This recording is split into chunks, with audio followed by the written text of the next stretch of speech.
नमस्कार दोस्तों, धर्मवाणी में आपका स्वागत है।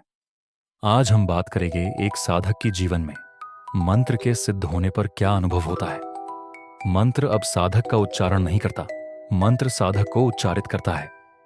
पहले साधक मंत्र बोलता है, पर जब मंत्र जागृत होता है तो मंत्र स्वयं भीतर से गूंजने लगता है। बिना बोले भी उसके शब्द कानों में सुनाई देने लगते हैं। यह अवस्था अजपा जाप कहलाती है, जहां जप अपने आप होता है। दूसरा साधक के भीतर स्पंदन वाइब्रेशन बदल जाता है। हर मंत्र एक विशेष कंपन आवृत्ति फ्रीक्वेंसी पर कार्य करता है। जब वह जागृत होता है तो साधक का पूरा शरीर उसी स्पंदन में गूंजने लगता है। हृदय में हल्का कंपन, माथे में कंपन, रीढ़ में ऊष्मा। यह संकेत है कि ऊर्जा सक्रिय हो चुकी है। साधक के चारों ओर ऊर्जा कवच बन जाता है। जागृत मंत्र साधक के चारों ओर एक अदृश्य तेज वलय ऑरा शील्ड बनाता है। किसी की नकारात्मक सोच या ऊर्जा उसके पास नहीं टिकती। कई बार लोग कहते हैं उस व्यक्ति के पास जाने से शांति महसूस होती है।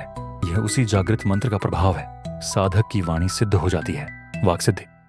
जब मंत्र पूर्ण रूप से जागृत होता है तो साधक के शब्द ऊर्जा शब्द बन जाते हैं, यानी जो बोले वह घटित हो। इसलिए गुरुओं को कहा गया वाक् सिद्ध महात्मा। उनकी वाणी से वरदान भी निकलता है और चेतावनी भी फल देती है। साधक का मन पूर्ण रूप से शांत हो जाता है। मंत्र का कंपन मन की चंचलता को भस्म कर देता है। विचार घटने लगते हैं, भाव स्थिर हो जाते हैं और साधक साक्षी अवस्था में पहुंच जाता है, जहां वह सब कुछ देखता है पर उससे बंधता नहीं। साधक का संबंध ब्रह्मांडीय चेतना से जुड़ जाता है। जागृत मंत्र साधक को उसके इष्ट डिवाइन एनर्जी सोर्स से जोड़ देता है। अब वह केवल साधक नहीं रहता, वह उस ऊर्जा का माध्यम चैनल बन जाता है।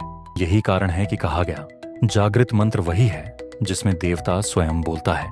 अंतिम रहस्य साधक स्वयं मंत्र बन जाता है। जब मंत्र और साधक के बीच कोई भेद नहीं रह जाता तो साधक मंत्र हो जाता है। उसका अस्तित्व ही उस ध्वनि का रूप बन जाता है। जहां जाता है वहां वही शक्ति प्रकट होती है। संक्षेप में, जब मंत्र जागृत होता है तो साधक में ऊर्जा नहीं आती, बल्कि उसकी सुप्त ऊर्जा जाग जाती है। शब्द नहीं, चेतना बोलती है। आपका भी मंत्र सिद्ध हो चुका है तो अपना अनुभव हमारे साथ शेयर कीजिए। हमारी वीडियो को लाइक, शेयर और सब्सक्राइब कीजिए।